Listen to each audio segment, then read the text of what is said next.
So I just wanted to introduce myself. I did not come prepared with any long speech or anything like that. Quite honestly, our EMS director, Doug Devine, relayed to me that he was going to be coming here today. And one of my goals in my first few months of being promoted to the fire chief position was to reach out to the community groups and, get to know people and let people get to know me, quite frankly, because I don't think many people do know me yet. And so this was an opportunity for me to kind of just say hi and introduce myself to you. Reiterate that the Salem Fire Department continues to be, wants to continue to be very much a part of the community and a partner with all the different groups, and I plan on continuing that. I'm very honored and humbled to have the opportunity to become the fire chief. If you don't know already, a little bit about myself is I was hired in 2005 as a firefighter.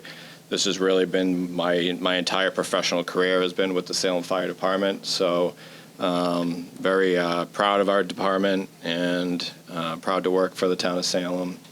And just look forward to this next chapter of my career and the department's department. So I am open to anytime anyone has any questions. Please feel free to give me a call, reach out. If you ever want me to attend, and I'm happy to attend. So, and Doug was going to speak about some EMS topics and information that he's passionate about and does a great job for us. So I'm going to give the microphone to him. Thanks for having me. Appreciate it. Thanks for telling us to sit. Is this the pay for speaking today, or? So one of the things that, and originally we were coming to kind of present a product, but we're going to kind of present a concept, start there, and see where we go from there. One of the things that, in looking at data, looking at what we do, is we can't do this without integrating as part of the fabric of the town. Cardiac arrests are definitely something that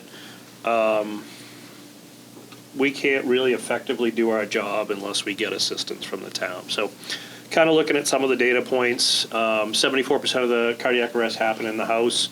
I'll tell you, last year, 50% of our cardiac arrests had pre-EMS arrival CPR. And you think, well, that's actually pretty good. Well, E911 is actually going to coach people on how to do compressions. They're going to actually provide an education on this. And so realistically, we've started a structure to try to evaluate what we're doing for our cardiac arrests, looking at best practices, what's the best way for us to get there as quickly as possible. So if CPR is not initiated, your chances of survival drop 10% by every minute. So even looking at like a perfect scenario where it happened across the street, call, we get notified, 2 minutes, we're already starting to see that.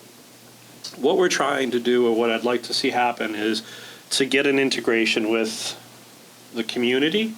That one of my goals moving forward is to establish an educational component to actually teach people CPR. So we want to, it's like we used to have this big drive to get this AHA guideline certification. Realistically, what we want to teach you to do is to push hard and push fast. And so feeling comfortable, this is the second time we've had this talk. Some of the concerns were, is there liability? Is there problems with doing this? And some of that is, we want to get people like past that point of going, what the heck does this look like? So 911 will walk you through the steps. They'll tell you, hey, put the person on their back, find the center of the chest, push on the chest, and I'm going to count to you and push hard, push fast. What we want to do is just that same education, maybe on a mannequin. There's new studies now that they're actually doing it on a pillow. This is the pillowcase you put over the pillow, and you can practice at home like, you used to snuggle with your teddy bear. Now you can actually practice CPR on a pillow. A little creepy sleeping on that pillow, but whatever, we'll figure something out. But I think part of that is to actually do that, is to get that where people go, I'm comfortable with this. And some of the really great part about this is, even for us as providers, they've really moved away from You know, I'm not going to do mouth to mouth. If I know somebody really well, I might. But what they've moved away from is the research is mouth to mouth is not going to save someone's life. Pushing on that chest, pushing hard, pushing fast is what's going to save their life. It takes about 7 or 8 compressions to get blood circulating. So it's kind of like priming a pump. You got to prime the pump and then the water starts circulating. It's the same thing with your heart. So what our hope is to get that going and say, all right, now we just need to know if you see someone drop in front of you, you understand how to recognize it, and then you're going to just do compressions. Anybody know what's the worst case scenario? You do compressions on somebody that's just not in cardiac arrest. What might you do to them? Are you going to kill them? Break a rib, crack a wrist. You might crack a rib or so. Okay, but if their heart's not pumping and we don't do anything, what's going to happen to them? They're going to die. They're going to die. And so part of that is that integration to say, hey, how do we give this education and make people feel comfortable? I want that 50% that we saw in Salem last year to be as close to 100%. Probably should be shooting for close to 90% because someone has to be there. You can't go into cardiac arrest and call. Your phone might do it for you if you drop, but we're kind of moving past that point. Somebody's there. Let's get that part of it to say that there's someone providing it. The other part of that is to understand the E911 system is integrated with this product called Pulse Point. I actually forgot my... what Pulse Point is, I'm not checking my voicemail or anything, it's an app that's integrated with everything that's going on with all the AEDs in town.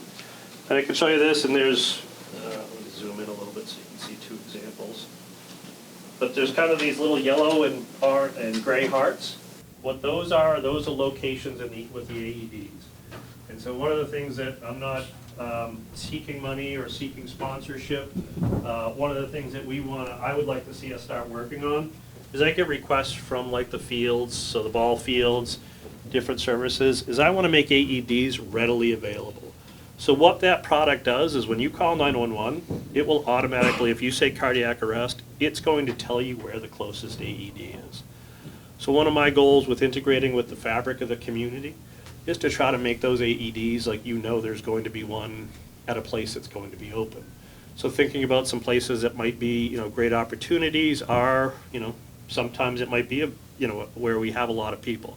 Obviously, the Tuscan Village would be great to have a couple located centrally on some of like a post outside that's always available.